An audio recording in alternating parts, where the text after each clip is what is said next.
Brothers and sister, कैसे हैं आप लोग। नमस्ते आप सभी को। आज हम लोग बात करेंगे ग्रुप डी एग्ज़ाम के बारे में कि आप कैसी 20 डेज़ बचे हैं, इसमें आपकी कैसी स्ट्रेटजी रहनी चाहिए, कैसे आप इसको अपनी प्रिपरेशन को और बूस्ट कर सकते हो, आगे बढ़ा सकते हो, कैसे सिलेक्शन तक पढ़ सकते हो। जिसने नहीं पढ़ा तो ये तो नहीं कह सकते उसका सिलेक्शन हो जाएगा, पर ऐसा कह सकते हैं कि थोड़ा बहुत आगे बढ़ के पढ़ सकता है। यानी चांसेस तो देखो कुछ भी नहीं, 0% और 100% बनने में टाइम नहीं लगता। क्या 100 क्वेश्चन और कंप्यूटर, एक तरफ माउस क्लिक का है, एक क्लिक में कांड हो जाएगा। अगर किसी का क्लिक सही जगह में बैठ गया तो कांड तो कर ही देगा, सिलेक्शन हो जाएगा। बट रेशियो बहुत कम है, 99.99 और 1% का है कि किसी ने तुक्का लगाया और सारे सही हो गए। तो मैं तुक्के की ट्रिक तो नहीं बताऊंगा, मैं सही ट्रिक हार्ड वर्क के साथ प्लस स्मार्ट वर्क करें तो आपका सिलेक्शन हो सकता है। पहला फर्स्ट ऑफ ऑल ये है कि आप प्रीवियस ईयर क्वेश्चन जितने लगा सके उतने लगाइए, और सबसे पहले जितना सिलेबस है उसका बेसिक तो पढ़ ही डालिए। जीके जीएस को आगे सबसे पहले हटा दीजिए, उसको एक अलग पोर्शन है, वो तो आप पढ़ ही नहीं पाओगे, चाहे आप अभी नहीं 1 साल तक पढ़ो फिर भी उसके बाद उसका कुछ नहीं है। बट अगर आप रीजनिंग और मैथ को देखो तो रीजनिंग का अपना रेशियो ज़्यादा हाई है, इसलिए सबसे पहले आप रीजनिंग को कवर करने की कोशिश करो। जितना ऊपर ऊपर से हो सके 1 आध 2 क्लास लेकर आप कंप्लीट करने की कोशिश करो। उसके बाद उसके जो प्रीवियस ईयर हैं उसको लगाओ और उसमें अपना देखो, जो आरआरबी ग्रुप डी में पहले भी आए हैं प्रीवियस ईयर उनको लगाने की कोशिश करो कि जैसे आप बना रहे हो क्वेश्चन तो बन पा रहे कि नहीं बन पा रहे।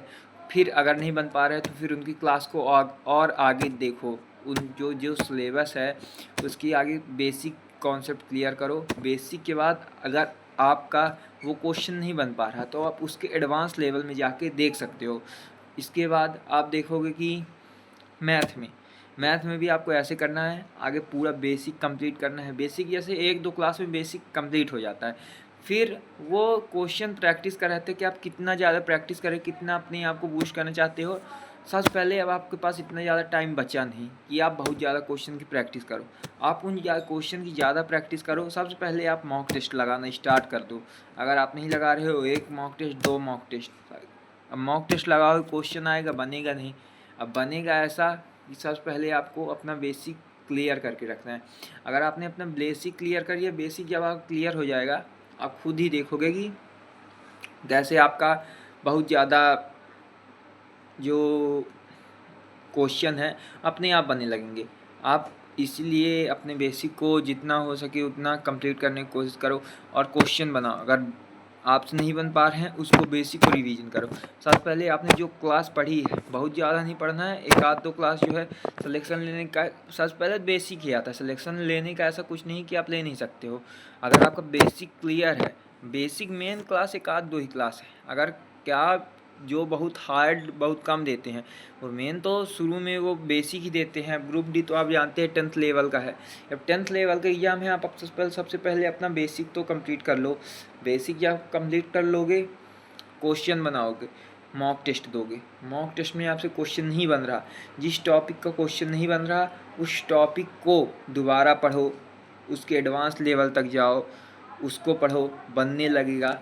आगे बढ़ो, आगे बढ़ने के बाद कंप्लीट करो मॉक टेस्ट, देखो कौन सा क्वेश्चन अब फिर नहीं बन रहा, कौन सा क्वेश्चन नहीं बन रहा।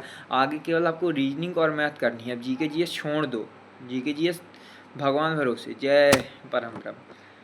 और इसको देखो अब जीके जीएस में क्या करना है। जीके जीएस में अभी देखो जिसका फर्स्ट और सेकंड शिफ्ट में पेपर है, या कि फर्स्ट या सेकंड डे है, फर्स्ट डे जिसका है, सेकंड डे भी नहीं बोल सकती, जिसका फर्स्ट डे है वो सबसे उसको थोड़ी दिक्कत है। पर जिसका सेकंड डे है वो भी देख सकता है कि कौन सा, यानी 4-5 दिन तो आपका लगातार एक ही लेवल चलता है जीके जीएस का।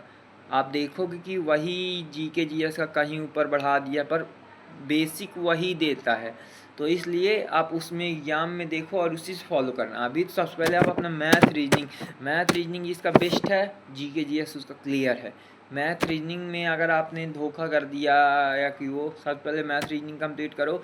जीके जीएस पढ़ना है, काहे कि आप अगर अदर एग्ज़ाम की तैयारी कर रहे हो तो आप देखोगे कि बहुत सारी जगह ऐसा हो गया है, एसएससी में हो गया है, स्टेट में हो गया है कि जीके जीएस पढ़ना ज़रूरी हो गया है, कि पढ़ना ही है जीके जीएस, बिना पढ़े काम तुम्हारा नहीं चलने वाला।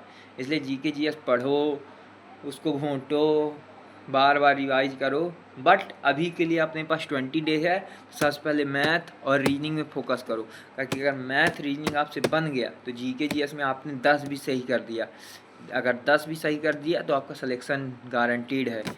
कम से कम कट ऑफ ज़्यादा नहीं जाती, वही जाती है 65-70 आपके पास। पर आपका एम हमेशा कम से कम 80 to 19 होना चाहिए। 80 to 90 तक अगर आपका रहेगा तो कम से कम फिर आप 70 to 80 तक मान सकते हैं। बट अभी सबसे ज़्यादा मॉक टेस्ट को